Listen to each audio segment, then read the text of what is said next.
ঘুরতে যাবেন প্রদীপ্তা? শুনশান নীরব রাস্তায় আপনি আর আমি শুধু। চলুন ঘুরে আসি। দেখেছি চাঁদটা আজও খুব সুন্দর। আরও একবার চন্দ্রবিলাস করা হোক। প্রদীপ্তা বৃহৎ করল চোখের আকার ও চমকে উঠে মৃদু কণ্ঠে বলল, এত রাতে কোথায় যাবেন? আদিব ফটাফট জবাব দেয়। আপনাকে নিয়ে রাতের শহর ঘুরতে। প্রদীপ্তা পিছু পানে এক পলক চায়। সবাই একটু আগে ঘুমাতে গিয়েছে। সম্পূর্ণ নিদ্রার ঘোরে বিভোর কিনা তার নিশ্চয়তা নেই, আর এই লোক বাইরে যেতে চাইছে। প্রদীপ্তা মিহি কণ্ঠে বলে, ঘুমাতে যান। আদিব নাকচ করে। হুম, বাইরে যাব। প্রদীপ্তার চোখ দুটো ছোট ছোট হয়ে গেল। ও কিঞ্চিত অপ্রসন্ন কণ্ঠে বলল, বাবা মা এখনো জেগে। আদিব ভ্রু গোটায়। তাতে আমার কি? প্রদীপ্তা মিনমিনে গলায় বলল, আমি কোথাও যাব না। আদিব হেসে ফেলল মৃদু শব্দ করে। মেয়েটার সহজ সরল মুখ পানে চেয়ে ভীষণ রকম হাসি পেল ওর। ও মোহনীয় কণ্ঠে বলল, নো ওয়ারি, কিছুদিন পর নিয়ে যাব। তখন হয়তো আপনার আপত্তি থাকবে না। প্রদীপ্তা নিশ্চুপ। আদিব ওর সামনে হতে সরে গেল একপাশে। পথ করে দিল প্রদীপ্তাকে যাওয়ার জন্য। প্রদীপ্তা এহান কাণ্ড দেখে খানিক ইতস্তত হলো। মানুষটা রাগলো নাকি? ও সেই প্রতিক্রিয়া অবলম্বন করতে আদিবের দিকে তাকাতেই আদিব নরম শুদ্ধ কণ্ঠে বলে উঠল, সকালে দেখা হচ্ছে, ততক্ষণের জন্য বিদায়। জলদি নিদ্রা পরীরা ছুঁয়ে দিক আপনায়। আপনি দ্রুত প্রস্তুত হন আপনার স্বপ্নের নীড়ে আমার রাজত্ব চালানো দেখার জন্য। আমার পদ্মরাগীকে শুভরাত্রি। প্রদীপ্তা নীরব চোখে মানুষটাকে অবলোকন করল কিয়ৎকাল। তারপর পা চালিয়ে চলে এলো। দ্রুততম কদমে জলদি পালালো আদিফের কাছ থেকে। পূর্ব দিগন্তের বুকে জ্বলন্ত অগ্নিকুণ্ড রূপে নিজেকে সামিল করেছে ঝলমলে দিবাকর। ধপধপে সাদা বাদলের ঝাঁক উড়ে বেড়াচ্ছে সারা আকাশ জুড়ে। কোমল মধুময়ী বাতাসের ছন্দে মুখরিত সমস্ত বাগান। থোকায় থোকায় ধরা হরেক রকম ফুল ফলাদির গন্ধে ম করছে আশপাশ। দেওয়াল সম জানালাটার মধ্য দিয়ে তির্যক আলোকছটা দারুণভাবে প্রতিফলিত হচ্ছে সমগ্র খাবার ঘর জুড়ে। টেবিল গোছাচ্ছেন সাহানা বেগম আর শীতল বেগম। শৃঙ্খলা বজায় রেখে পেতে রাখা চেয়ারগুলোর দখলে এমদাদ খান, এহসান খান, রশিদ দেওয়ান, আদিব, কাব্য, সাদিদার, রুষা। প্রদীপ্তার বেলা হয়নি আজ। সে বেরোয়নি হয়তো, ঘুম ভাঙেনি এখনো। এমদাদ খান আজ বড্ড খুশি। আনন্দের শেষ নেই ওনার। সকালে যখন খবর পেলেন রশিদ দেওয়ান ওনার দেওয়া প্রস্তাবে রাজি, তখন থেকেই এত উচ্ছ্বসিত তিনি। বাড়ির অন্যান্য সদস্যদের জানানো হয়নি এখন অবধি। যতক্ষণে শীতল বেগমরা খাবার সাজাচ্ছেন, ততক্ষণে এমদাদ খান সকলের কাছে সেই বিষয়টি তুলে ধরলেন। এহসান, তোকে একটা কথা এখনো জানানোই হয়নি। আসলে হুট করেই সবটা করে ফেলা তো, তাই অত চিন্তা ভাবনাও করিনি। রশিদ দেওয়ান আর আদিব ব্যতীত বাকিরা মহা উৎসুক জনতার ন্যায় তাকাতে দেখা গেল। এক একজনের চোখে মুহূর্তে ভিড়ে প্রশ্নের ছোড়াছুড়ি, এবং কি টেবিলে একে একে খাবার এনে বাড়তে থাকা মহিলা দুটো অমন দৃষ্টে বড় কর্তার দিকে তাকালেন। এই মুহূর্তে এসে এমদাদ খান অতি উত্তম আলাপটা সকলের কাছে ঝেড়ে কাশেন। আদির তো বিয়ের বয়স হয়েছে, চাকরি বাকরি নিয়ে যেই হারে ব্যস্ত। আদির তো বিয়ের বয়স হয়েছে, চাকরি বাকরি নিয়ে যেই হারে ব্যস্ত আমার নবাবপুত্তুর, তা তো সকলেরই অবগত। একবার কাজে গেলে ব্যক্তিগত জীবনের কোনো হদিস অবধি নেয় না। কবে বাড়ি ফিরে কবে যায় তা বোঝাই যায় না। কবে বাড়ি ফেরে কবে যায় তা বোঝাই যায় না। তাই ভেবেছি এবারই ছেলের বিয়ে দেব। আমার বৌমার টানে লাট সাহেব এমনি দুদিন পর পর বাড়িতে ছুটে আসবে, যা ওর জন্যও ভালো, আমাদের জন্যও ভালো। সিদ্ধান্তটা ঠিক কিনা?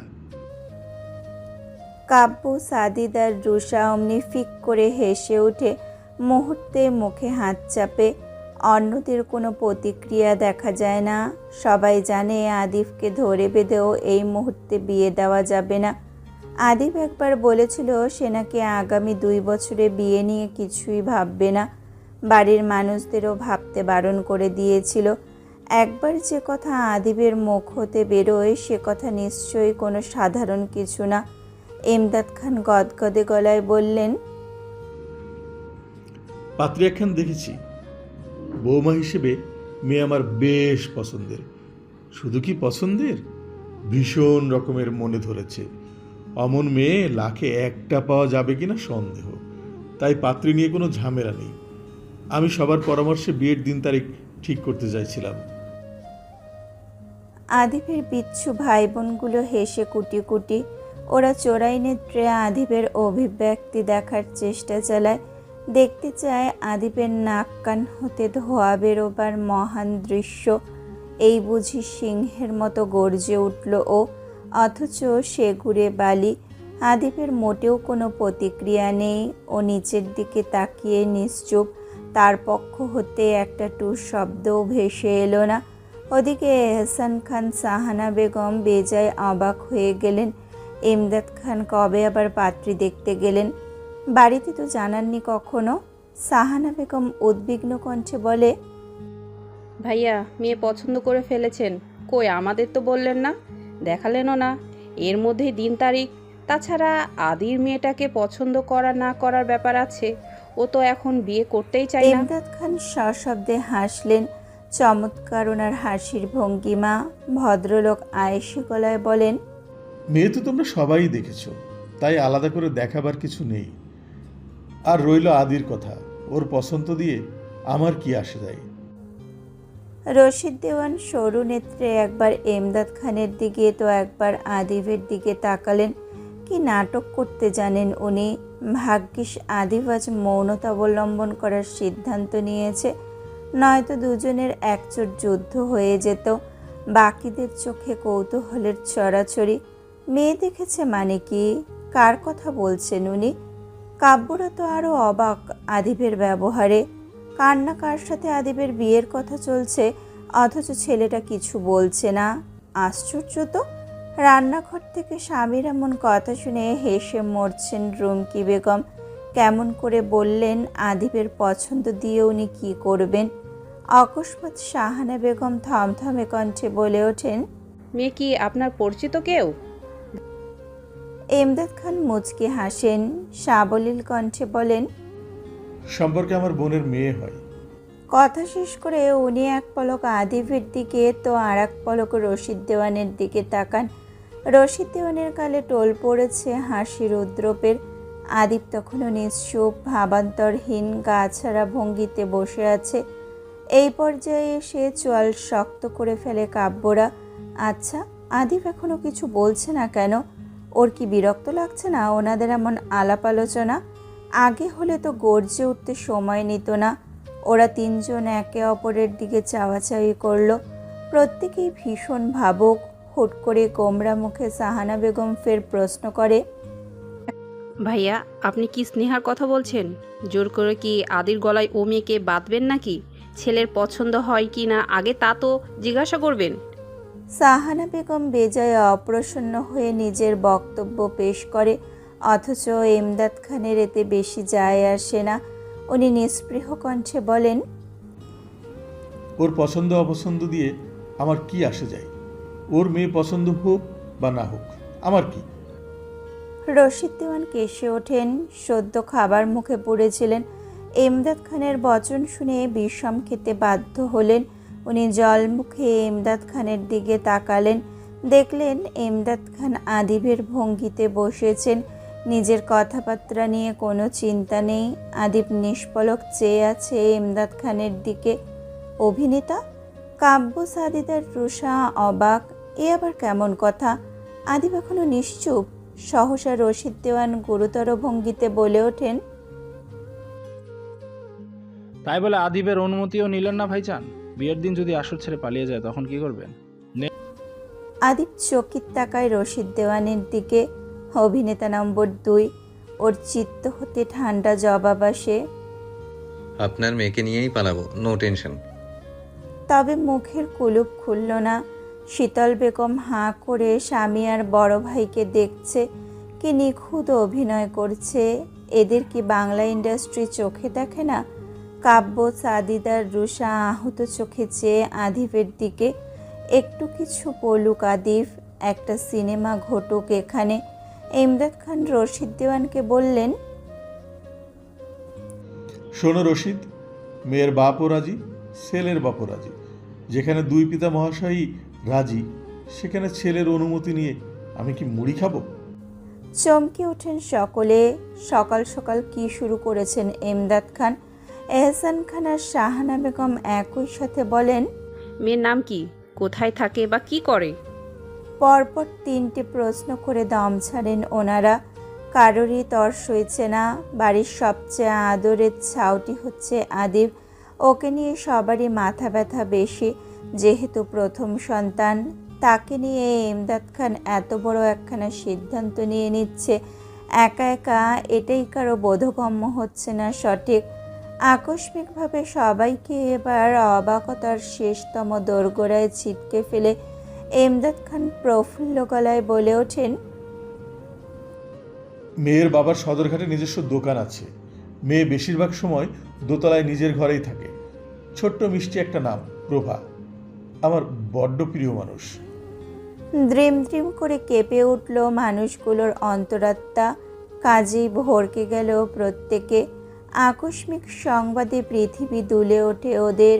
বিস্ময়ে ওষ্ঠাদার একে অপরের সঙ্গ ত্যাগ করে নির্বিঘ্নে।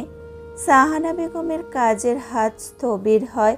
উনি মূর্তি বনে তাকিয়ে রয় ইমদাদ খানের মুখ পানে। এহসান খান খুব বেশি অবাক নন। মেয়ে হিসাবে প্রদীপ্তাকে ওনারও ভীষণ প্রিয়।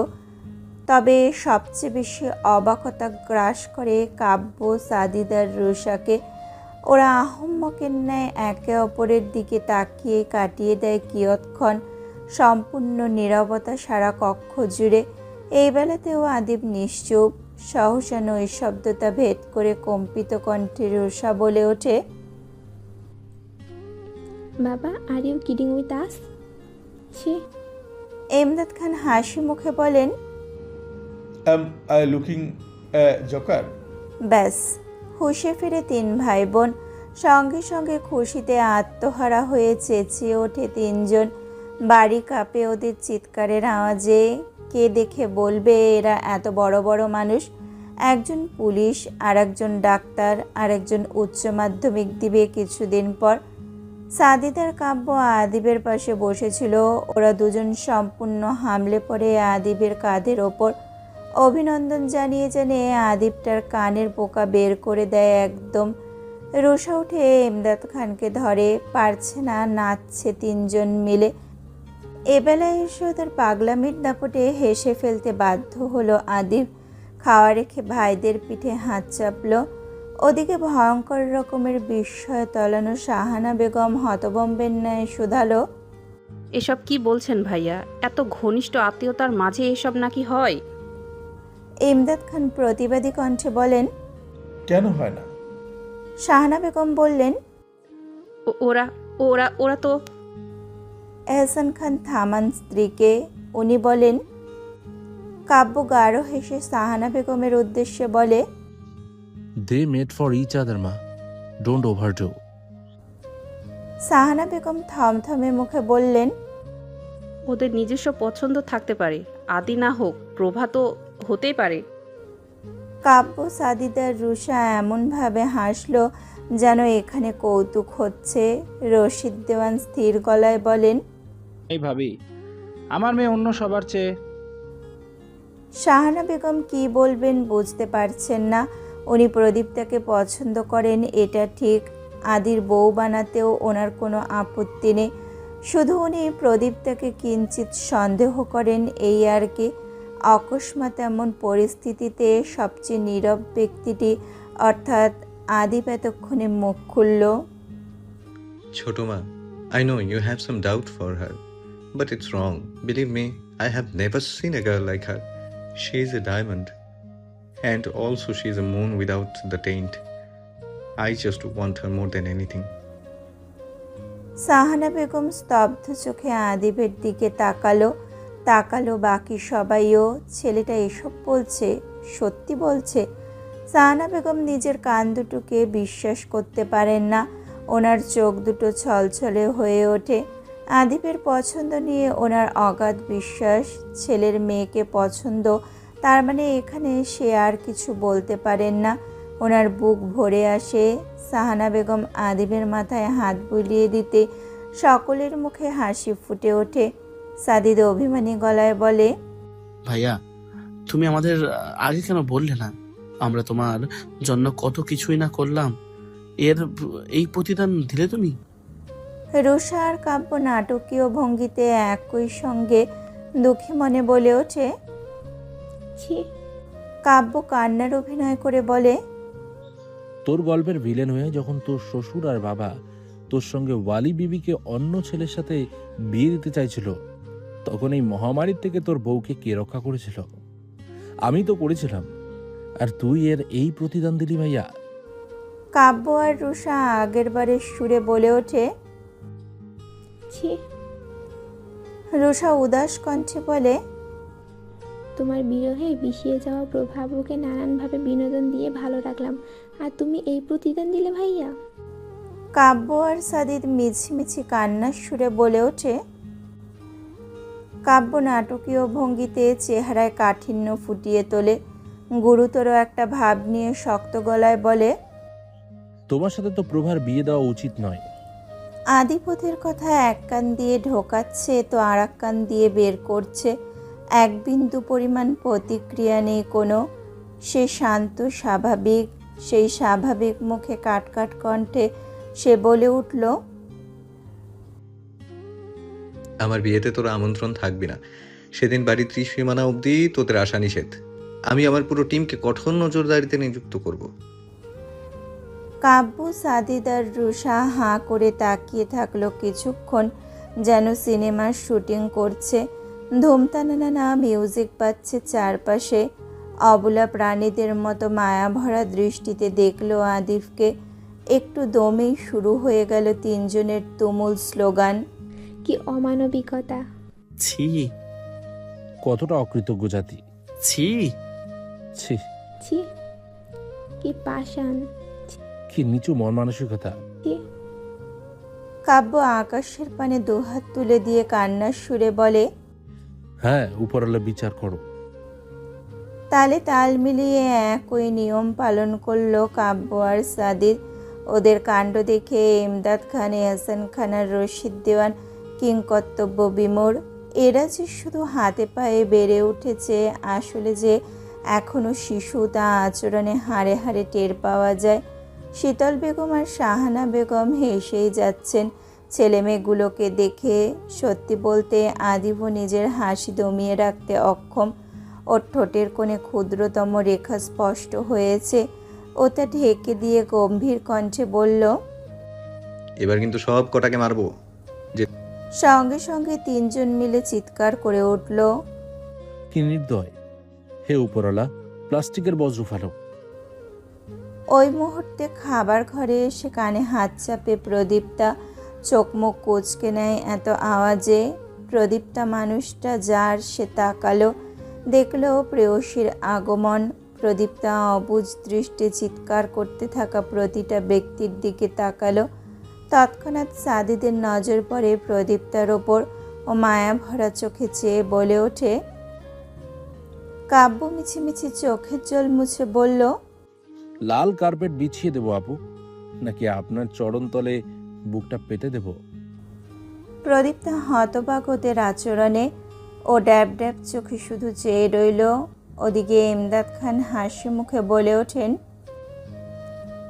প্রদীপ্তা কাব্যদের থেকে দৃষ্টি সরিয়ে ইমদাদ খানকে মিহি কণ্ঠে বলল, সুপ্রভাত। ও দেখলো একই সুর আওড়াচ্ছে কাব্যরা। তিনজন একসাথে হাসি মুখে ইমদাদ খানের সুরে বলে উঠল। প্রদীপ্তা বেকুবের মতো করে ওদের প্রত্যেকের আদলে চোখ বোলালো। অতঃপর অবাক সুরে নিম্ন কণ্ঠে বলল, তোমরা এমন করছো কেন? নমনীয় গলায় প্রশ্ন ছুড়ে প্রদীপ্তা। কেউ কিছু বলার আগে রান্নাঘর থেকে হাত মুছতে মুছতে বেরোতে বেরোতে রুমকি বেগম চপল কণ্ঠে বললেন, অতিরিক্ত শোকে পাগল হয়ে গেছে। তোমার উপন্যাস পড়া শেষ নাকি খেয়ে আবার যাবে?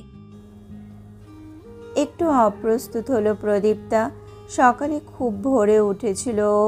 রুমকি বেগমের সাথে কিছুক্ষণ গল্প করে উপন্যাস পড়তে চলে গিয়েছিল আর নামলো এখন। ও মিনমিনে গলায় বলে, শেষ। রুমকি বেগম মুচকি হাসলেন, বললেন, বসো, খেয়ে দিয়ে শরীরটা আগে ভালো করো। প্রদীপ্তা মাথা নিচু করে রুষার পাশের চেয়ারটা টেনে বসলো। এমদাদ খান আর এহসান খান তখনও আদিব আর প্রভার বিষয়টা নিয়ে কথা বলছে। নামগুলো উল্লেখ না করায় প্রদীপ্তা সেদিকে কান দিল না মোটেও। ও এক পলক আদিবকে দেখলো শুধু, অতঃপর আর না। ওকে শাহানা বেগম খাবার বেড়ে দিলেন যত্ন করে।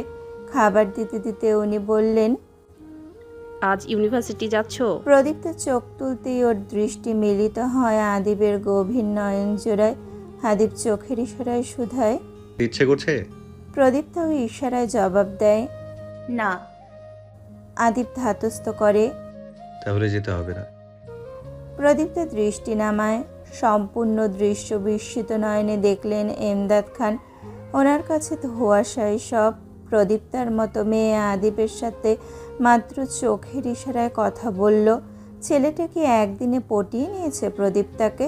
উনি বুঝতে পারলেন না। কথা উঠল ওদের বিয়ের দিনক্ষণ নিয়ে। এহসান খান বলেন, আদি এসেছে 15 দিনের ছুটিতে, তাই বিয়েটা জলদি হলেই ভালো হয়।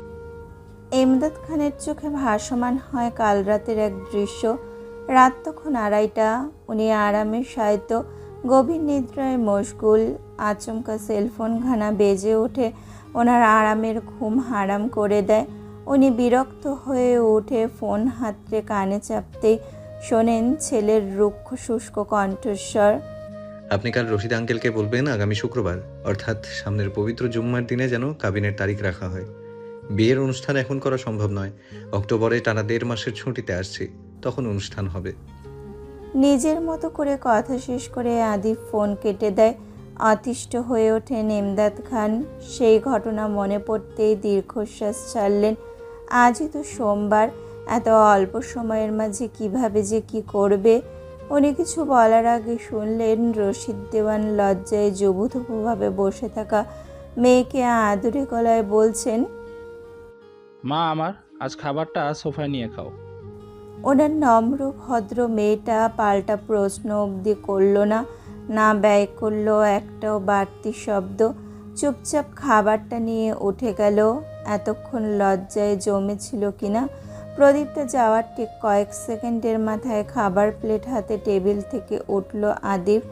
ওর দিকে প্রশ্নোক্ত নেত্রে তাকানো হলে ও বলল, যেহেতু প্রথমবার বিয়ে করছি, তাই আপনাদের আলাপ আলোচনাগুলো শুনতে আমার ভীষণ লজ্জা করবে। এইটুকু বলেই আদিব খাবার ঘর ছেড়ে বেরিয়ে গেল। পিছে ফেলে গেল হতভম্ব বাবাকে, চাচাকে আর হবু শ্বশুর মশাইকে। রুমকি বেগম থেকে শুরু শীতল বেগম, শাহানা বেগম আর কাব্যরা হাসতে হাসতে মরছে প্রায়। প্রদীপ্তা অন্যমনস্ক চিত্তে পরোটা চিবোচ্ছে, দৃষ্টি বাইরের দিকে। ওর মানসপটে ভাসছে একদম বাচ্চাকাল থেকে এই অবধি আসার দিনগুলো। প্রদীপ্তা ছোট থাকতে একটা মানুষের বিশাল ভক্ত ছিল। ওর লিফা বুবু, বড় মামার একমাত্র মেয়ে। উনি সবার চেয়ে আলাদা ছিলেন। এমন না, প্রদীপ্তাকে খুব আদর যত্ন করতেন, তবে অন্যদের তুলনায় ওনার সব কিছুই আলাদা ছিল। উনি কঠোর বাক্য ব্যতীত কখনো কথা বলতেন না, তবে প্রদীপ্তার প্রতিক্ষণে মনে হতো ওই মেয়েটা প্রদীপ্তার ভালো চায়।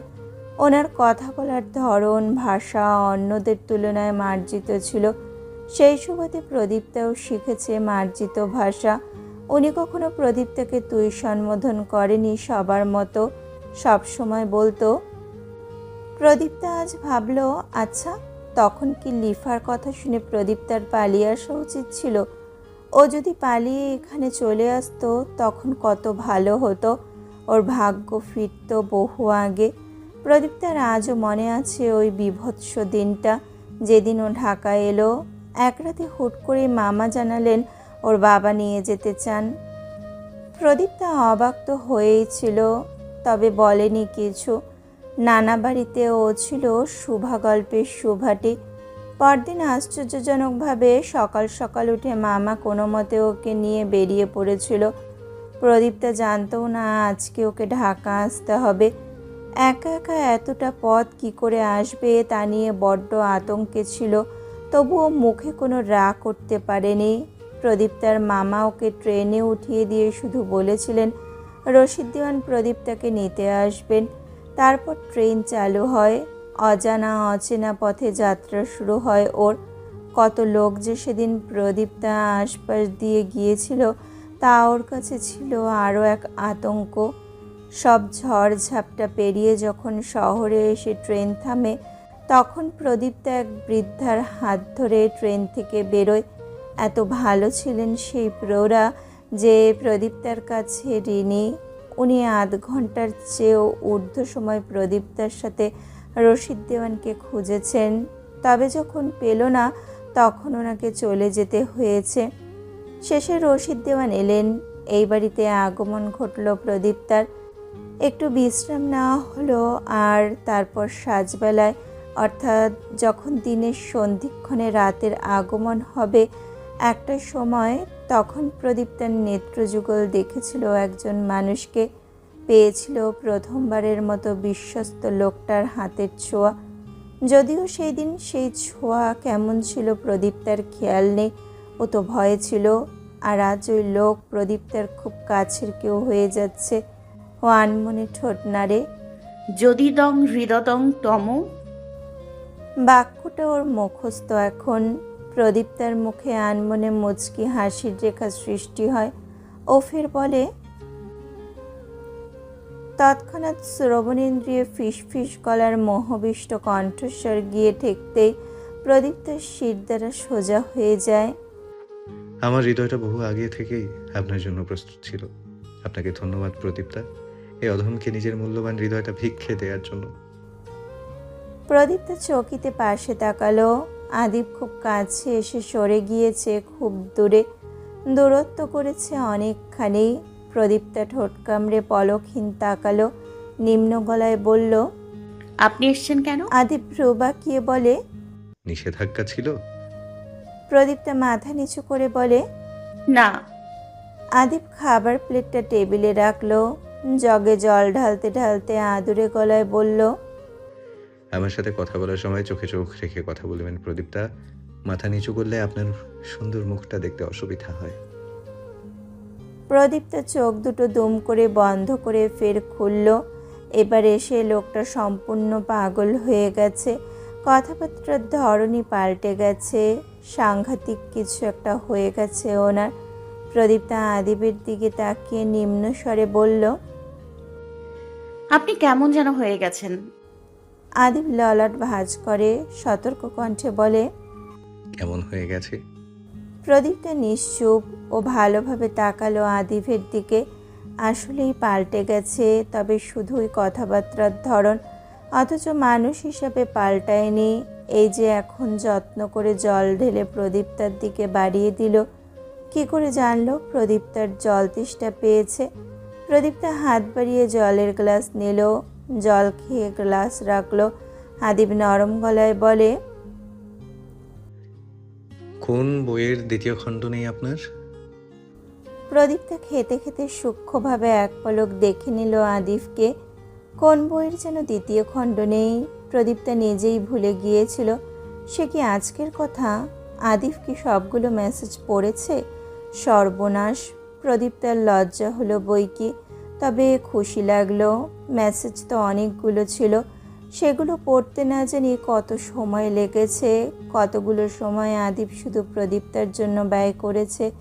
প্রদীপ্তা স্বল্প হেসে বলে, আপনার খুব ধৈর্য।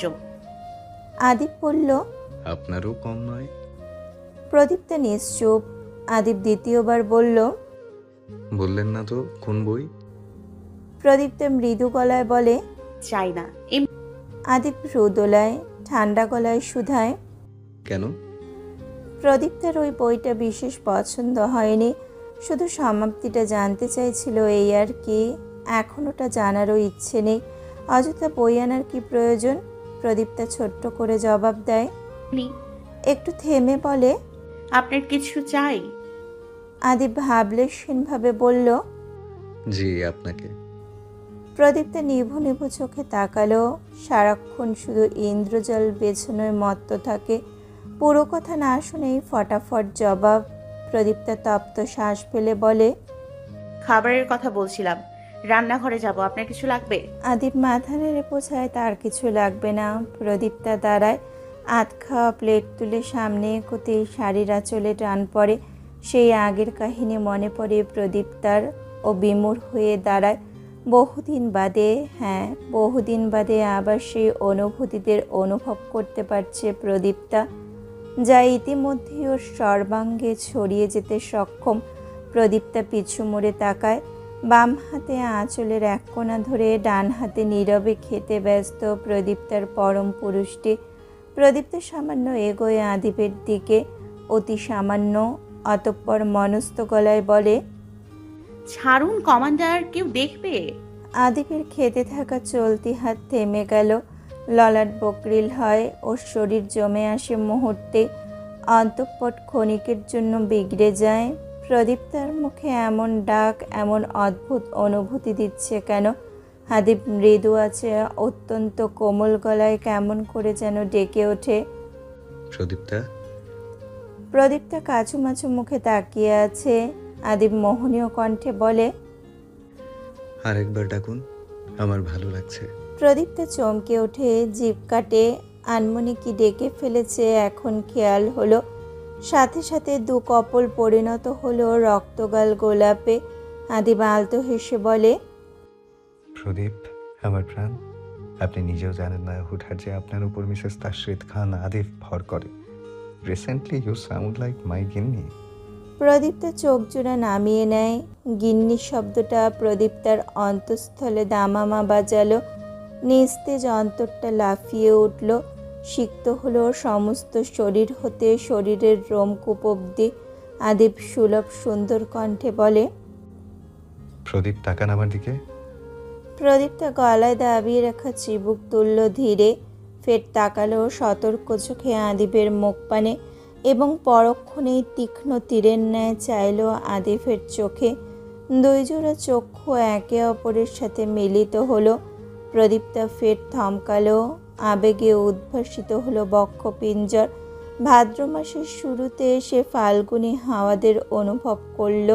প্রণয়ের সুবাস হু হু করে বয়ে চলল ওর সমগ্র কোষ হতে শিরা উপশিরায়। আদিপ মোহবিষ্ট কণ্ঠে বলে ওঠে, প্রদীপ্তা, আপনি বরং আমায় অন্ধ করে দিন, আমার দৃষ্টি কেড়ে নিন। এমনভাবে ধ্বংস আর কত করবেন? প্রদীপ্তা সংকীর্ণ আওয়াজে বলে, আপনি আমায় খুনি বানাচ্ছেন। আদিপ হাসে, ওর চোখ দুটো হালকা দেবে যায় ভেতরের দিকে। প্রদীপ্তার এইটুকু জিনিস বেশ পছন্দের, আদিপের হাস্যোজ্জ্বল চোখ। প্রদীপ্তার মতে এটা ওর স্পন্দন। প্রদীপ্তার শ্রবণেন্দ্রিয়ে আবার পৌঁছায় আদিপের গলার স্বর, আপনাকে দেখার আশ ফুরায় না কেন প্রদীপ্তা? সম্ভব হলে আপনার চোখ দুটোকে হাতে নিয়ে ঘুরতাম আমি। আদিপ নিঃশব্দে হাসে। প্রদীপ্তা মজা পায় কথাটায়। ও সতেজ কণ্ঠে মুখটা কিছুটা নিচু করে বলে, চোখ দুটো উপড়ে নিন। আদিপ হাসলো আরো জোরে জোরে। প্রদীপ্তাও খিলখিল করে হেসে ওঠে। আদিপের হৃদয় প্রসন্ন হয়। ও বলে, আমার একটা গানের কথা মনে পড়ছে। প্রদীপ্তার চোখ জোড়া গোল গোল হয়ে আসে। ও বিস্মিত কণ্ঠে বলে, আপনি গান শুনেন? না। প্রদীপ্তা আদিপের হাত থেকে নিজের শাড়ির আঁচলটা আর খোলে না, বরং ফের বসে পড়ে আদিপের পাশে। এবারে দূরত্ব আগের চেয়ে সামান্য কম। আদিপ বাম হাতে প্রদীপ্তার শাড়ির আঁচলটা বেশ অনেকটা জড়িয়ে নিয়ে মুখে খাবার পুরে বলল, আপনি রান্নাঘরে যাচ্ছিলেন কেন? প্রদীপ্তা রিনরিনে গলায় বলে, খাবার বেশি হয়ে গিয়েছে, কমিয়ে আনতাম। আদিপ কপাল ভাঁজ করে তাকালো, কিঞ্চিত অপ্রসন্নতা প্রকাশ করে বলল, প্রদীপ্তা, আমি কিন্তু আপনার উপর ভীষণ রাগ করব, বিশ্বাস করুন। আপনি খাবারের বেলায় বড্ড অনীহা দেখান, অথচ আমি আপনাকে নিষেধ করেছি। প্রদীপ্তার চিবুক গিয়ে ঠেকে গলার খাদে। আদিপ কণ্ঠ নরম করে বলে, চুপচাপ খাবার খান। প্রদীপ্তা বাধ্যের ন্যায় খাবার মুখে তুলল। একদম ঘোর নিস্তব্ধতা নেমে এলো বসার ঘরে। প্রদীপ্তা এতক্ষণে একটিবার চোখ তুলে চাইল না।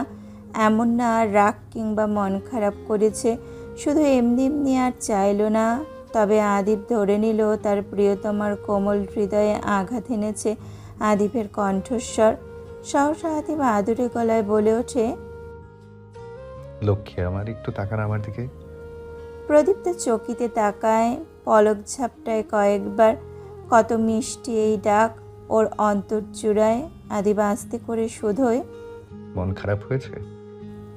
জবাবে প্রদীপ্তা মুচকি হাসে, নরম গলায় বলে, না তো, আপনার উপর এসব হয় না। আদিপ হেসে ফেলল নিঃশব্দে, বলল, আপনার সুন্দর হাত দুটোতে আমার নামে সোনার চুড়ি পরাবার মুহূর্তটা খুব শীঘ্রই আসুক। দ্রুত আপনি আমার হন। আপনাকে বাহুডোরে আবদ্ধ করার সম্পূর্ণ অধিকার জলদি আমার হোক। প্রদীপ্ত জুবুথুবু হয় তৎক্ষণ, ঠিক কনকনে শীতে কুঁকড়ে থাকা অসহায় প্রাণীগুলোর মতো। আবেশে চোখ জোড়া মেয়ে সে আবার স্বাভাবিক হয়। ঢাক ঢোল বাজে অন্তস্থে। ওর মন, মস্তিষ্ক, শরীরের প্রতিটি সচল অঙ্গ প্রত্যঙ্গ ভেতর হতে বলে ওঠে খুব শীঘ্রই। বুধবারের সন্ধ্যা। শহরের বুকে গড়ে ওঠা আলিশান খানবাড়ি জুড়ে সাজসজ্জরব। সারা বাড়ি সাজানো হয়েছে অত্যন্ত নিখুঁতভাবে। বাড়ির বাইরে হতে ভেতরে, ছাদ হতে বাগান, সবটা সাজানো হয়েছে অত্যন্ত সুন্দরভাবে। হোক ছোটোখাটো অনুষ্ঠান, কাবিন তাতে কি, বিয়ে তো। রশিদ দেওয়ানের একমাত্র কন্যার বিয়ে উনি সাদামাটাভাবে কি করে আয়োজন করত। এমদাদ খানের একমাত্র ছেলে, বংশের বড় সন্তান, তার বিয়েতে এমন সাজ থাকবে না তো কার বিয়েতে হতো। মাত্র 2 দিনের ব্যবধানে এত সব আয়োজন করা বড্ড ধকলের ছিল। তবুও সকলে সন্তুষ্ট। বিশাল বসার ঘরের পুরোটা জায়গা জুড়ে সাজানো হয়েছে। প্রদীপ্তার মেহেদি অনুষ্ঠান আজ। রুষার আর্জি ছিল ভাইয়ের বিয়েতে এই অনুষ্ঠান রাখতে হবেই হবে। সোমবার বিকেল থেকে মঙ্গলবার অর্থাৎ কাল রাত 1টা অবধি বিয়ের কেনাকাটা করতে হয়েছে। তবুও বাকি ছিল। আজ সকাল থেকে একটু এক অবধি সেই সব করা হয়েছে। প্রদীপ্তের হৃদস্পন্দন সেই দিন থেকেই বাড়তি যেদিন এইসবের সূত্রপাত ঘটেছে। প্রদীপ্তা এখনও মানতে পারছে না ওকে ঘিরে যা হয়ে চলেছে। এই 2 দিন আদিপের সাথে প্রদীপ্তার তেমন দেখা সাক্ষাৎ হয়নি। আদিপ ভীষণ রকমের ব্যস্ত বিয়ের কাজে। প্রদীপ্তাও সবসময় শীতল বেগম, শাহানা বেগম আর রুমকি বেগমের কাছাকাছি থাকছে। সকলে মিলে উপদেশ দিয়ে চলছে 2 দিন ধরে। প্রদীপ্তাও চুপচাপ শুনে যায়। সারাক্ষণ লজ্জায় মিয়ে থাকতে হয়। আজ রুষার সাথে বিউটি সেলুনে যেতে হয়েছিল ঘষা মাজা করার খাতিরে। নতুবা বিয়ের মেকআপ ভালোভাবে চেহারায় বসতো না। গটগটে পায়ে বাড়িতে ঢুকলেন রোকসানা বেগম। দাওয়াত পেয়ে এসেছেন উনি। হাত ব্যাগটা কোনোরূপে নিরাপদ স্থানে রেখে ছুটলেন এদিক ওদিক ছুটতে থাকা রুমকি বেগমের কাছে। কাছে পৌঁছে তিনি কটাক্ষ কণ্ঠে বললেন, আত্মীয়ের মাঝে নাকি সম্পর্ক করবেন না? এখন দেখছি নিজের ছেলের জন্যই ননদের বিয়েটাকে নিয়ে নিচ্ছেন। রুমকি বেগম হাসলেন। উনি স্বাভাবিক কণ্ঠে বললেন, হ্যাঁ, ওই আর কি নিচ্ছি, তবে নিজের ছেলের জন্য প্রভাকে নয়, বরং প্রভার জন্য একটা সুপাত্র নিচ্ছি। আমার তো রাজপুত্রে আপত্তি ছিল, সুপাত্রে নয়। রোকসানা বেগম মুখ ঝামটা মারেন। অপ্রসন্ন কণ্ঠে বলেন, ভাইজানের আপত্তি ছিল না? রুমকি বেগম ভাবলেশীনভাবে বলেন, না তো, বরং উনি সবচেয়ে বেশি খুশি, এবং কি সবাই খুশি। মহিলা গোমরা মুখে আওড়ায়। যাক ভালো। রুমকি বেগম সৌজন্যমূলক হাসলেন। জবাবে বললেন, দোয়া রেখো। জলপাই রঙের মসৃণ তাঁতে বোনা শাড়ি অঙ্গে জড়ানো প্রদীপ্তার, মুখে কৃত্রিম সাজগোজ, টানা টানা হরিণী চক্ষু যুগলে ভিন্ন রঙের মণি অর্থাৎ লেন্স লাগানোর কথা ছিল। প্রদীপ্তা ভীত ছিল। রুষা যখন ফোনে আদিফকে কথা জানালো, আদিফ কড়া গলায় নিষেধ করে দিয়েছে। তার ঘোর আপত্তিটাতে রুষাও মেকআপ আর্টিস্টদের মানা করে দিয়েছে। সাজগোজ এমনিতে খুবই সাধারণ। ঘরোয়া মেহেদি অনুষ্ঠানে কতই বা সাজবে, হালকা পাতলা আর কি। প্রদীপ্তের হৃদস্পন্দন অস্বাভাবিক। আশেপাশের মানুষের আনাগোনা ওকে আরও ঘাবড়ে দিচ্ছে। দ্রিম দ্রিম করে কাঁপছে বুক, অবচেতন লাগছে মন। প্রদীপ্তা নিজের দুহাত মেলে দিয়েছে মেহেদি পরাতে আসা মেয়ে দুটোর কাছে। আশেপাশে এই মেয়ে দুটো ছাড়া আরও 3জন মেয়ে আছে যারা অন্যদের হাতে মেহেদি পরানোয় ব্যস্ত। রুষার সব বন্ধুদের আমন্ত্রণ ছিল। শাহানা বেগমের বাবার বাড়ির লোকেরা আছেন। রশিদ দেওয়ানের একমাত্র বড় ভাইয়ের পরিবার এসেছেন, যে সম্পর্কে প্রদীপ্তার বড় কাকা হন। তাছাড়া ইমদাদ খানের ফুফাতো ভাই বোনের পরিবার একত্রিত হয়েছে। সেজুদি বেগম এসেছেন রুমকি বেগমের দিক থেকে। রেনুফা খাতুনরা পথে আছেন। একটু আগে অধরার সাথে কথাও বলেছে প্রদীপ্তা। অধরা ঘাবড়াতে বারণ করেছে, তবে প্রদীপ্তার পক্ষে শান্ত সাধারণ হওয়া অসম্ভব হয়ে উঠেছে। আজ সারাদিন আদিবের দেখা পাওয়া হয়নি। লোকটা দৌড়াদৌড়ির মধ্যে আছে, এখনো কোথায় গিয়ে রয়েছে কে জানে।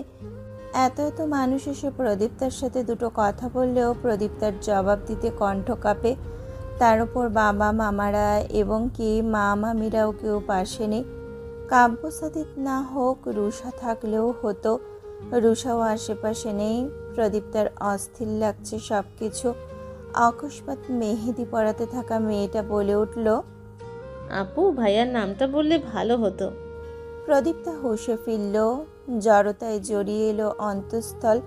ও ভীষণ ইতস্ততা বোধ করে নাম বলতে, তবুও কাঁপা কাঁপা গলায় উচ্চারণ করে, তাতশদের লিখুন। মেয়েটা সুন্দর করে হাসলো, বলল, আপু লজ্জা পাচ্ছেন? প্রদীপ্তা মুখ খুলতে পারে না। মেয়েটা ফের বলল, আর কিছু লিখতে চান? অনেকেই মেহেদিতে স্পেশাল ডেট বা স্পেশাল মেসেজ লিখে থাকে। প্রদীপ্তা ভাবল মেহেদিতেও এসব লেখা হয়। ওর মাথায় ছোট্ট দুটি শব্দ এলো, আচ্ছা ও কি মেয়েটাকে এটা লিখে দিতে বলবে? ওর পুনরায় জড়তা হলো, তবুও মিহি কণ্ঠে বলল, কোন ফায়াকুন লিখে দিবেন। মেহেদি আর্টিস্ট ঈষৎ চমকে তাকালো। প্রদীপ্তা মিনমিনে গলায় বলল, আমি এই আয়াতে ভীষণ বিশ্বাসী। মেয়েটার কৌতূহল দমে এলো।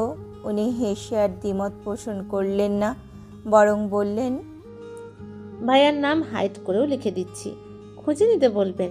প্রদীপ্তা এদিকে ওদিকে চাওয়াচাওয়ি করলো। ওর মনটা বলল, ভাইয়ার দেখাই তো পাচ্ছি না, তাকে খুঁজে দিতে কি বলবো? মেয়েটা আবার প্রশ্ন করলো, আপু, আপনার কি লাভ ম্যারেজ নাকি অ্যারেঞ্জ ম্যারেজ? প্রদীপ্তা নীরব চোখে চাইল। লাভ আর অ্যারেঞ্জ প্রদীপ্তার জানা নেই। ও নিচু স্বরে বলল, হয়তো অ্যারেঞ্জ। মেয়েটার প্রশ্ন করলো না। অকস্মাৎ একটা চঞ্চল মেয়ে ছুটে মেহেদি দেওয়ার জায়গায় এসে থামলো, চেঁচালো উচ্ছ্বাসে, বৌমনি, I miss you so so so much. প্রদীপ্তার চক্ষু চড়ক গাছ। সামনে দাঁড়িয়ে থাকা মেয়েটা ওহি। ওহিকে দেখে নিঃসন্দেহে খুশি হয়েছে প্রদীপ্তা। তবে বৌমনি, চাঁদ আপু থেকে সরাসরি বৌমনিতে রূপান্তরিত হয়েছে ডাক। প্রদীপ্তার কৃত্রিম রঙে রাঙা অপভ্রংশ উত্তপ্ত হয়ে উঠল। ও হাসতে চেষ্টা করলো। ওহি গদগদে গলায় বলল, তুমি কি সুন্দর দেখাচ্ছে, বড় ভাইয়ের পার্সোনাল চাঁদ। প্রদীপ্তা ভিমরি খেলো, হালকা কেশে উঠতে বাধ্য হলো। আশেপাশের মেয়েগুলো হাসলো শব্দ করে।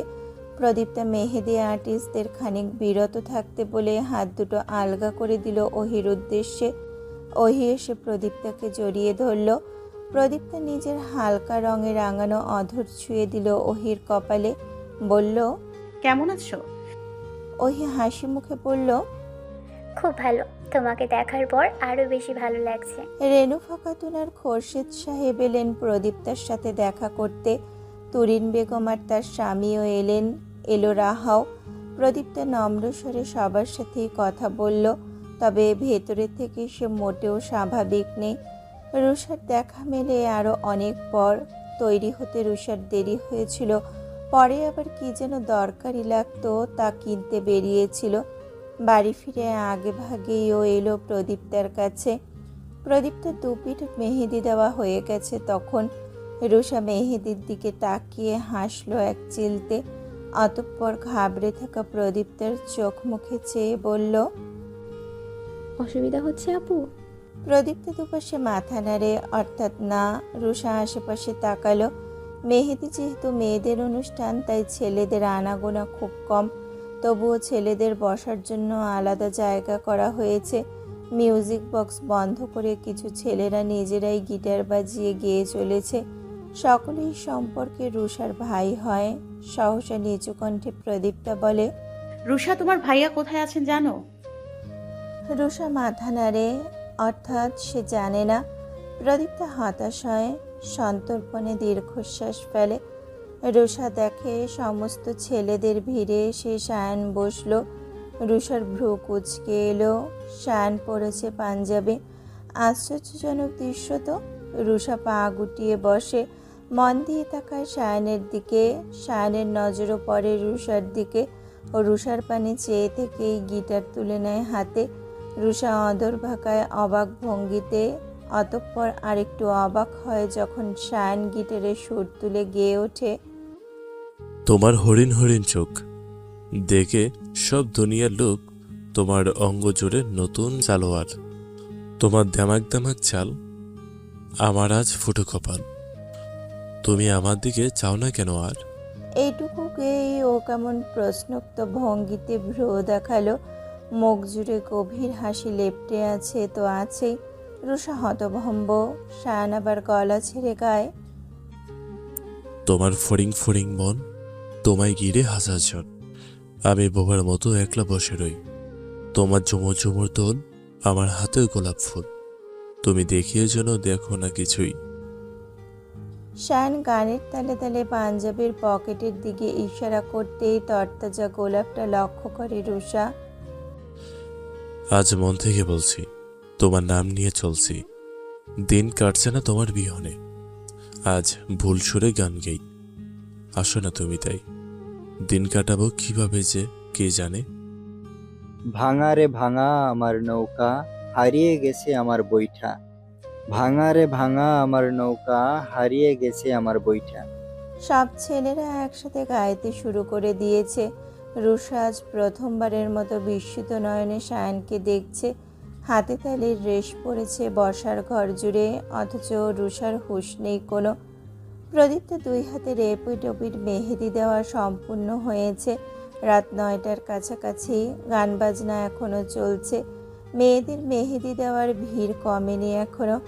প্রদীপ্তা ক্লান্ত ভঙ্গিতে গা এলিয়ে দেয়াল ঘেঁষে বসলো। দীর্ঘক্ষণ এক কায়দায় বসে থাকার দরুন কোমর টনটন করছে ব্যথায়। আর এই অবধি এসেও আদিফ, কাব্য আর সাদিদ না পাত্তা। তিনটে মানুষ কোথায় হাওয়া হয়ে গেছে আশ্চর্য। প্রদীপ্তা দীর্ঘশ্বাস ফেলল। অকস্মাৎ আগের তুলনায় দ্বিগুণ হইচইয়ের দাপটে দৃষ্টি তুলে চাইল প্রদীপ্তা। ও থমকে গেল ক্ষণিকেই।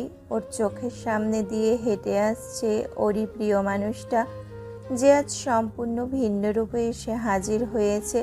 কলাপাতা রঙের পাঞ্জাবিতে কি ভালো দেখতে লাগছে আদিফকে। মুহূর্তে আদিফ এসে কাছে বসলো। প্রদীপ্ত স্থির চোখে চেয়ে তখনও। আদিফ নরম কণ্ঠে শুধোয়, মেহেদি পড়া শেষ? প্রদীপ্ত নির্বিঘ্নে হাত দুটো বাড়িয়ে ধরল আদিফের চোখের সামনে। আদিফ স্পষ্ট দেখতে পেল প্রিয়তমার হাতে জলজল করা নিজের নামটা। এক পিঠে শুধু তাসরিদ লেখা, আর এক পিঠে আরবি অক্ষরে লেখা কুন ফুয়া কুন। অন্য দুই পাশে একটায় তাসরিদ ওয়াইফি লেখা, অপরটিতে পেঁচানো অক্ষরে TNP লেখা। আদিব আলতো কণ্ঠে বলল, সুন্দর হয়েছে।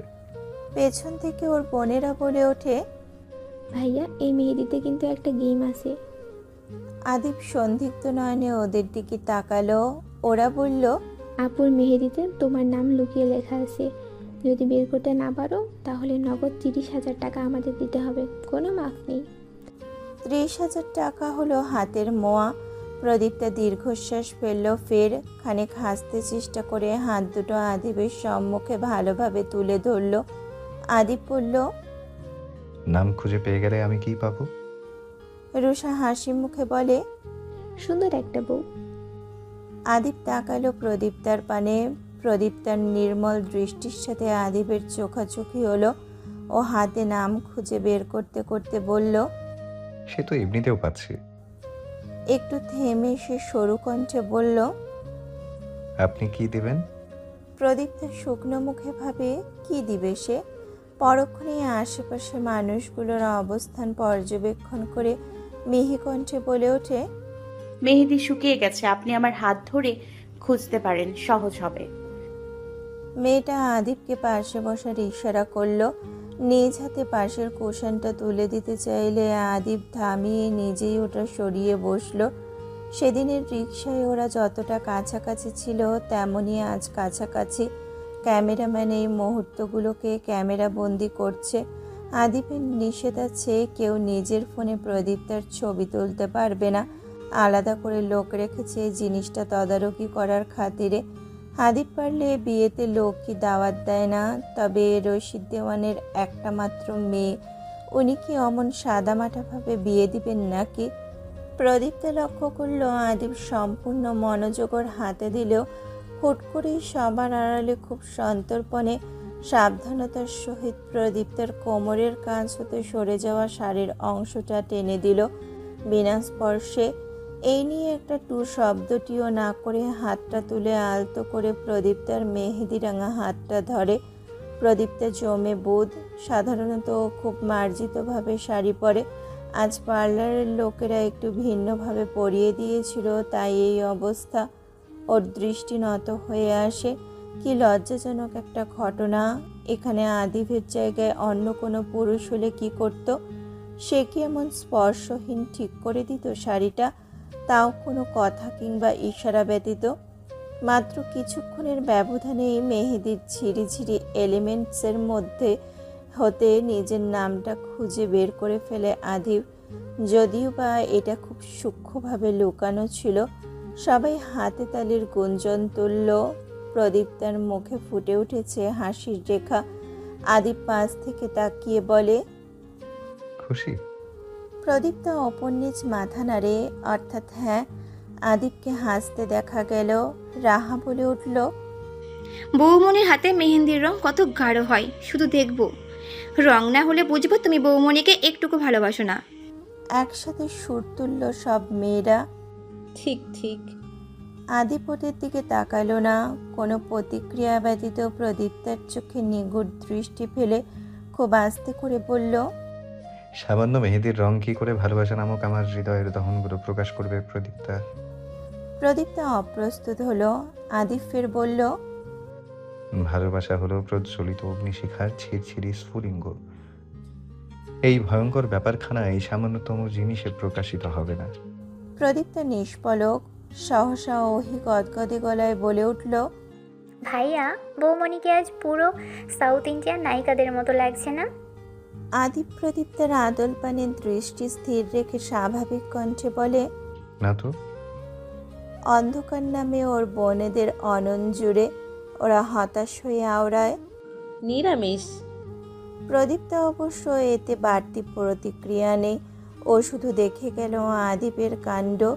লোকটা একটুখানি কাছে এসে কানে ফিসফিস করে বলল, আপনাকে শুধু আমার লাগছে।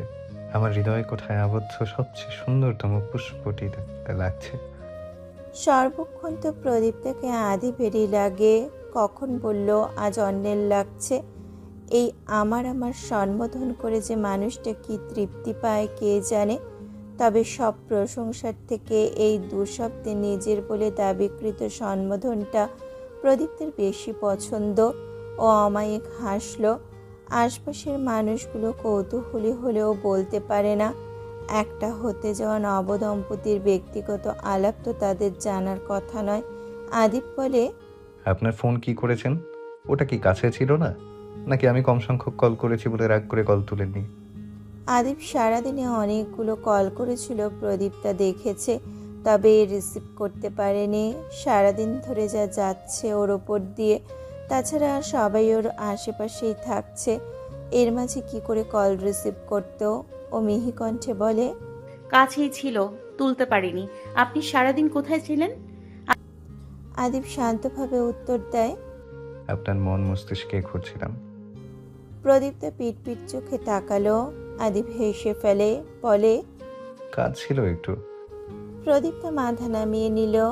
আদিপের ঘনিষ্ঠতা ওকে মোহে ডুবাচ্ছে। তার উপর মানুষটাকে আজ আগের চেয়েও বেশি সুদর্শন লাগছে। প্রদীপ্তা অস্থির প্রায়, তবুও কণ্ঠ খাদে নামিয়ে ধীরে সুস্থে বলল, আপনাকে চোখ ধাঁধানো সুন্দর দেখাচ্ছে। আদিপ আর একটু প্রগাঢ় করে ঠোঁটের হাসি। আশেপাশের মানুষগুলো শেষ কবে এমনভাবে আদিপকে হাসতে দেখেছে জানা নেই। ও বলে, আপনি তো ঠিকঠাক তাকাচ্ছেনই না। প্রদীপ্তা ধীর কণ্ঠে বলে, তাকাতে অসুবিধা হচ্ছে, যদি দগ্ধ হয়ে যায়। প্রদীপ্তের বিশাল তেপান্তরে আদিপ সন্তোষ। সমীরণ হাওয়ার বেগে দুলল ওর চুল। প্রদীপ্তা আর চোখে সেই দৃশ্য অবলোকন করল। মনে মনে লিখল মানুষটার জন্য কয়েকটা বাক্য। অথচ আমি ছিলাম হতশ্বর রাজ্যের বিষাক্ত প্রিয়া। আপনি নৈশশ্বাস অম্বুর বর্ষা হয়ে আমায় করে দিলেন মোহমৃগয়া। ফটোগ্রাফার শখানেক ছবি তুলল দুজনের একসাথে। আদিপ প্রদীপ্তার অসুবিধা চিন্তা করে অতিরিক্ত ধরাধরি মার্কা পোজ স্কিপ করে গেছে। যা তুলেছে তা অত্যন্ত সাবলীল তবে মিষ্টি। প্রদীপ্তার লজ্জা হয়েছে এসব করতে, তবে দমে গেছে। আদিপ পাশে থাকলে স্বস্তি পায় বিধায় আগের আতঙ্কটা কমেছে। প্রদীপ্তা ভীষণ হাঁপিয়ে উঠেছে এসব করতে করতে। এই সবে ছবি তোলা শেষ করে বাগান থেকে এলো। ভারী অলংকারগুলো ওকে বিরক্ত করছে বারংবার। চুলগুলো যদিও বেনুনি গাঁথা, সেই বেনুনি আবার ভিন্ন ধরনের, দক্ষিণ ভারতীয় মেয়েদের মতো করে সাজানো হয়েছে কিনা। প্রদীপ্তার গলাটা শুকিয়ে চৌচির। মেয়েটা আসনে গিয়ে বসতেই মেয়ে এলো মুড়ির ঠোঙার ন্যায়। আদিপ কাছে এলো কিঞ্চিত পরে। রুষার মেহেদি দেওয়া প্রায় শেষ। ওর বান্ধবী আর ভাই বোনেদের সাথে হাসাহাসিতে মশগুল। তখনও জোরে মিউজিক বেজে যাচ্ছে, যা প্রদীপ্তার মাথা ধরিয়ে দিচ্ছে। মেয়েটার চোখ মুখ অন্ধকার দেখে আদিপ বুঝে নিল যা বোঝার। ও স্নেহের সহিত বলল, প্রদীপ্তা, জল খাবেন? প্রদীপ্তা নির্দ্বিধায় মাথা নাড়ে। আদিপ বোতল হতে গ্লাসে জল ঢেলে নিজেই খাইয়ে দিল প্রদীপ্তাকে। গান বাজানোর দায়িত্বে থাকা লোকেদের সাউন্ড কমাতে বলল। ওরা কমালো। তারপর আদিপ উঠে কোথায় যেন চলে গেল। কিছুক্ষণ পর শাহনা বেগম এলেন খাবারের থালা হাতে। উনি এসে বসলেন প্রদীপ্তার পাশে। দেখলেন ক্লান্ত হয়ে ঢলে পড়া প্রদীপ্তার জীর্ণ শীর্ণ হাল। উনি মুচকি হাসলেন। এখনও এই অবস্থা, না জানি বিয়ের দিন কি করবে মেয়েটা। উনি কাঁধে হাত রাখলেন প্রদীপ্তার শাহানা বেগমের দিকে তাকালো। শাহানা দেখলেন মেয়েটার চোখে জল। নিশ্চয়ই ক্লান্ত হয়ে না, বরং ভাগ্যের অপ্রত্যাশিত তেপান্তরে। শাহানা বেগম মাথায় হাত বুলিয়ে দিলেন। উনি হাসি মুখে বললেন, উনি ঠাট্টা করে বললেন, বর প্রদীপ্তার খুব পছন্দ হয়েছে। প্রদীপ্তা বলতে পারল না। শাহানা বেগম আদর করে বললেন, বোকামে কাঁদছো কেন? বর পছন্দ হয়নি? আসো, ছোট মা খাইয়ে দিচ্ছি, লক্ষ্মী মেয়ের মতো পুরোটা খাবে। প্রদীপ্তের চোখ পুনরায় সিক্ত হলো। শাহানা বেগমকে ও ছোট মামি বলে ডাকত। আজ মামির মেয়েটা গেল কোথায়? উনি খাবারে হাত দিলেন। এক লোকমা খাবার তুলে ধরলেন প্রদীপ্তার মুখের সামনে। প্রদীপ্তার চোখে তখন বন্যা হচ্ছে। উনি ফের বললেন, আরে মেয়ে, করছো কি? এত কাঁদলে তো সাজগোজ সব নষ্ট হয়ে যাবে। তাছাড়া অন্যরা দেখলে বলবে তোকে জোর করে বিয়ে দিচ্ছি। বলতে বলতে উনি বাম হাতে প্রদীপ্তাকে আলতো করে একটু আগলে ধরলেন। প্রদীপ্তার চোখের বাঁধ উন্মুক্ত। নিঃশব্দে অনর্গল গড়িয়ে পড়ছে বিন্দুগুলো। উনি কিছুক্ষণ ব্যয় করলেন মেয়েটাকে সামলাতে। বুঝিয়ে শুনিয়ে দিলেন মমতাময়ী কণ্ঠে। আদিপ পুনরায় কাছে এলো যখন শাহানা বেগম প্রদীপ্তাকে খাইয়ে উঠে গেছেন। মূলত আদিপই পাঠিয়েছিলেন ভদ্রমহিলাকে। খাবার নিয়ে প্রদীপ্তার কাছে। নাচে মগ্ন ওর ভাই বোনেরা। প্রদীপ্তা নীরবে ওদের নাচ দেখছে। চোখ ফুলে গেছে একটু কেঁদে। আদিপ বসে নরম গলায় শুধোয়, বেশি খারাপ লাগছে প্রদীপ, রুমে যাবেন? প্রদীপ্ত ছোট্ট করে জবাব দিল, না। আদিপ আর একটু শক্ত ভঙ্গিতে বসলো, সুধাময় কণ্ঠে বলল, আমার ভাবতে অবাক লাগে আপনি জন্মান্তরের জন্য আমার হয়ে যাচ্ছেন। প্রদীপ্ত সরু গলায় বলে, আপনি অবাকও হন? আদিপ মোহবিষ্ট কণ্ঠে কানে কানে বলে, হয়তো এই যে আপনি আপনার ছোট্ট দেহটা আমার বুকে লেপ্টে রেখেছেন, এটা আমাকে কিঞ্চিত অবাক করছে প্রদীপ্তা। অথচ আপনি আপনার হাত ধরা হতেও আমাকে বঞ্চিত করে রেখেছেন। প্রদীপ্ত তড়িৎ বেগে সরল আদিবের কাছ থেকে, পেছনে দেওয়াল হয়ে বসে রইলে প্রদীপ্তার কি করার, ও মস্তক নুয়ে রাখলো।